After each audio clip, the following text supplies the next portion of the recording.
അങ്ങനെ 41 ദിവസത്തെ നിരോധനമൊക്കെ കഴിഞ്ഞ് ബോട്ടുകളൊക്കെ ഇന്ന് അർദ്ധരാത്രിയോട് കൂടി കടലിലേക്ക് പോകാൻ നിൽക്കേണ്ട. അപ്പോൾ കെട്ടിയിട്ട ബോട്ടുകളൊക്കെ ഇടയ്ക്കൊക്കെ ഒന്ന് സ്റ്റാർട്ടാക്കി ഒന്ന് അങ്ങോട്ടും ഇങ്ങോട്ടും ചലിപ്പിച്ചൊക്കെ നോക്കിക്കൊണ്ടിരിക്കുന്നു. ഐസ് അടിക്കാനൊക്കെ ഓരോ ബോട്ട് പോയിക്കൊണ്ടിരിക്കുന്നു. ഇവിടെയൊക്കെ നിറച്ച് ബോട്ടാണ് കെട്ടിയിട്ടുണ്ട്. അപ്പോൾ അതൊക്കെ ഓരോന്നോരോന്നായിട്ട് ഐസ് അടിക്കാനൊക്കെ ആയിട്ട് പോയിക്കൊണ്ടിരിക്കുന്നു. ഇന്ന് അർദ്ധരാത്രിയോട് കൂടി, അതായത് ജൂലൈ 31 അർദ്ധരാത്രിയോടുകൂടി ഈ ബോട്ടുകൾ എല്ലാം കടലിലേക്ക് പോകും. ഇത്രയും ദിവസം കെട്ടിയിട്ടാക്കിയിരുന്നില്ല. അപ്പോൾ ഈ നിരോധനം കഴിഞ്ഞ് പണിക്ക് പോകാനുള്ള തയ്യാറെടുപ്പിലും തിരക്കിലാണ് എല്ലാവരും.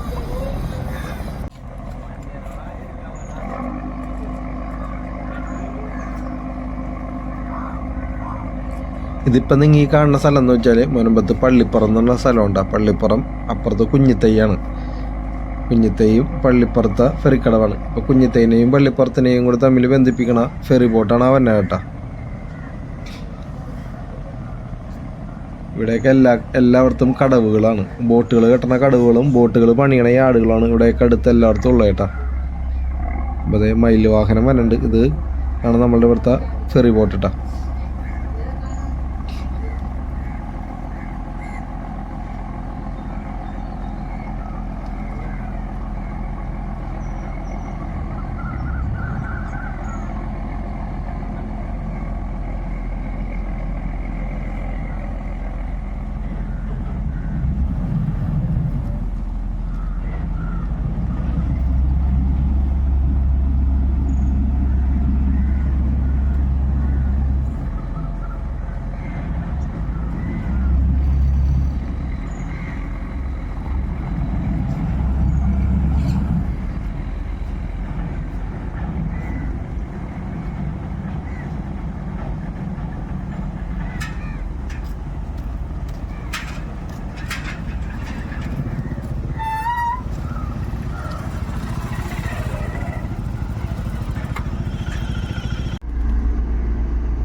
ഇത് ബോട്ടുകൾ കെട്ടണ സ്ഥലമാണ് കേട്ടോ. ബോട്ട് കടവ് എന്നാണ് ഇതിനെ പറയണത്. ഇത് നമ്മളുടെ ഫെറിക്കടവ്, ഫെറി എടുക്കണ സ്ഥലമാണ്. ഇത് ബോട്ടുകൾ കെട്ടണ സ്ഥലം. അങ്ങനെ ഇതേപോലെ ഇവിടങ്ങളിലെല്ലായിടത്തും വേണ്ട ഇങ്ങനെ ബോട്ടുകൾ കെട്ടിക്കൊണ്ടിരിക്കുന്നു. നിരത്തി കെട്ടിക്കൊണ്ടിരിക്കുന്നു. വള്ളങ്ങളും ബോട്ടുകളും ഇതൊക്കെ നമ്മളുടെ അപ്പുറത്തേക്ക് കാണുന്നൊക്കെ ഈ യാർഡുകളാണ്. ബോട്ടുകൾ പണിയണ യാർഡുകളാണ് അപ്പുറത്തെ അകലെ കാണുന്നത് കേട്ടോ. ഞാൻ സൂം ചെയ്ത് കാണിച്ചു തരാം കേട്ടോ. ഇതൊക്കെ ബോട്ടുകൾ പണിയണ യാർഡുകളാണ്. ഇവിടെ എല്ലാം മത്സ്യബന്ധനവുമായി മേഖലയുമായി ബന്ധപ്പെട്ട സ്ഥലങ്ങളാണ് ഇതൊക്കെ. ബോട്ട് പണിയണതും കടലിൽ പോക്ക്, വള്ളത്തിൽ പോക്ക്, അങ്ങനെയൊക്കെ എല്ലാവരും ഉപജീവനമാർഗം തന്നെ അതൊക്കെ തന്നെയാണ്. ബോട്ടിൻ്റെയൊക്കെ വലിപ്പം കണ്ടോ.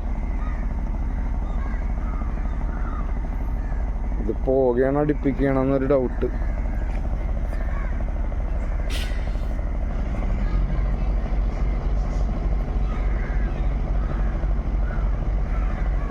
ഇത് പോവുകയാണെന്ന് തോന്നുന്നു.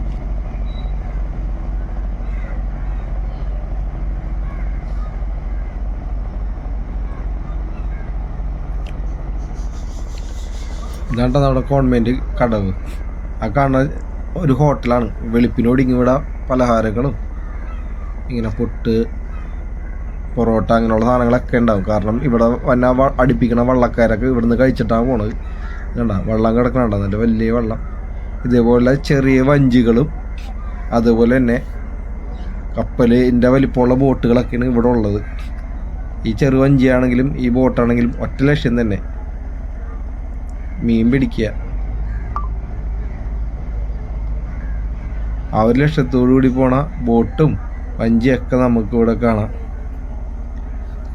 കടലിൽ പോയി പിടിക്കണ മീനെ പിടിക്കണ ബോട്ടും പുഴയിൽ മീനെ പിടിക്കണ വഞ്ചി, എല്ലാവരുടെയും ജീവിതമാർഗം ഇതൊക്കെ തന്നെ ഇവിടെ. പിന്നെ ബോട്ട് നിർമ്മാണം, ഇതൊക്കെ ഇവിടുത്തെ ആളുകളുടെ പ്രധാന തൊഴിലാണ് കേട്ടോ. ആ വള്ളമൊക്കെ എന്ന് വെച്ചാൽ മീനെ പിടിച്ച് അത് ഹാർബറിൽ മീൻ കൊടുത്ത് വന്ന വള്ളങ്ങളുണ്ട. ഇന്ന് രാത്രി ഒടുങ്ങി ഈ ബോട്ടുകളൊക്കെ ഈ കടലിലേക്ക് പോകും. ഇത്രയും ദിവസം കെട്ടിയിട്ടാക്കിയിരുന്നില്ല. അപ്പം അതൊക്കെ ഓരോന്നോരോന്നായിട്ട് ഇങ്ങനെ ചലിപ്പിച്ചുകൊണ്ടിരിക്കുന്നു. അങ്ങനെ ഇത്രയും നാളത്തെ നിരോധനത്തിന് ശേഷം എല്ലാ ബോട്ടുകളൊക്കെ ഇന്ന് കടലിലേക്ക് പോവുകയാണല്ലോ. എല്ലാവർക്കും നല്ല വല നിറയെ മീനൊക്കെ കിട്ടട്ടെ എന്ന് നമുക്ക് എല്ലാവർക്കും പ്രാർത്ഥിക്കാം. എന്നാലും നമ്മളുടെ നാടൊന്നും ഉഷാറാവുള്ളൂ. നമ്മുടെ നാടിൻ്റെ വരുമാന മാർഗം തന്നെ ഇതൊക്കെ തന്നെയൊക്കെ ആയതുകൊണ്ട് എല്ലാവർക്കും എല്ലാ ബോട്ടുകാർക്കും നല്ല പണിയൊക്കെ ഉണ്ടാവട്ടെ അല്ലേ. കടലിലെ മക്കളുള്ളതുകൊണ്ട് കുറേ എല്ലാവർക്കും നമുക്ക് ഉപകാരങ്ങൾ ഉണ്ടായേക്കണ കാര്യങ്ങൾ നിങ്ങൾക്ക് അറിയാമല്ലോ. അപ്പോൾ ഇവർക്കും അതിൻ്റെ ഗുണങ്ങളെല്ലാം കിട്ടട്ടെ.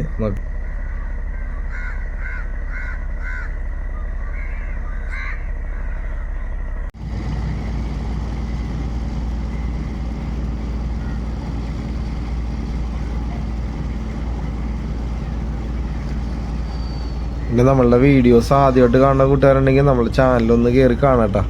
ഫിഷിങ് വീഡിയോ ഒക്കെ ഇട്ടിട്ടുണ്ട്. നമ്മൾ വീശ് വല കൊണ്ടുള്ള മീൻപിടുത്തങ്ങൾ കാര്യങ്ങളൊക്കെ നമ്മൾ ഇട്ടാക്കണേ കേട്ടോ. പൊയിലും പുഴയിലൊക്കെ വീശണ, അങ്ങനെ കരയിൽ നിന്ന് പുഴയിലും പൊയിലൊക്കെ വീശണ കാഴ്ചകളൊക്കെ നമ്മൾ ഇട്ടാക്കണേ. അപ്പോൾ നമ്മളുടെ ചാനൽ ആദ്യമായിട്ട് കാണുന്ന കൂട്ടുകാരെല്ലാവരും ഒന്ന് കയറി കാണാം. നമ്മളുടെ ചാനലൊന്ന് സബ്സ്ക്രൈബ് ചെയ്ത് സപ്പോർട്ട് ചെയ്യുക. ഇതൊക്കെ നമ്മളുടെ നാട്ടിലെ തന്നെ കാഴ്ചകളാണ് ഉണ്ടാകും. നമ്മളുടെ നാടെന്ന് വെച്ചാൽ ചെറായിലാണ്. നമ്മളുടെ നാട്ടിലുള്ള കാഴ്ചകൾ തന്നെയാണ് നമ്മളിപ്പോൾ ഉൾപ്പെടുത്തി ഇട്ടുകൊണ്ടിരിക്കുന്നത് കേട്ടോ. നമ്മുടെ ചാനലൊന്ന് നിങ്ങൾ എല്ലാവരും ഒന്ന് കയറിക്കണ്ട് സബ്സ്ക്രൈബ് ചെയ്തൊന്ന് സപ്പോർട്ട് ചെയ്തേക്കാം. അതേപോലെ നമുക്ക് UM Vibes ഫാമിലി എന്ന് പറഞ്ഞാൽ ഇൻസ്റ്റഗ്രാം പേജ് ഉണ്ട്. പിന്നെ UM Vibes എന്ന് പറഞ്ഞാൽ ഫേസ്ബുക്ക് പേജ് ഉണ്ട്. ഇതൊക്കെ ഒന്ന് കയറി നിങ്ങൊന്ന് ഫോളോ ചെയ്യുക. അപ്പോൾ ഇതുപോലുള്ള നമ്മളുടെ നാടിൻ്റെ മത്സ്യബന്ധന കാഴ്ചകളും ഇതേപോലുള്ള വിശേഷങ്ങളൊക്കെ ആയിട്ട് നമ്മൾ നെക്സ്റ്റ് വീഡിയോയിലും വരും. ഇതേപോലുള്ള കാഴ്ചകളൊക്കെ കാണാം. അപ്പം നിങ്ങൾ നമ്മളുടെ ചാനലിൽ കയറാം. അപ്പോൾ നമുക്ക് നെക്സ്റ്റ് വീഡിയോ കാണാം. അതുവരേക്കും ബൈ. പിന്നെ ഹിമാലയ ചോട്ടാണ്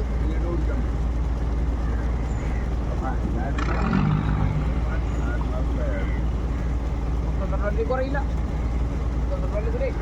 കുറയില്ല. അയ്യോ 18 വെള്ളം വരെ ടാക്കി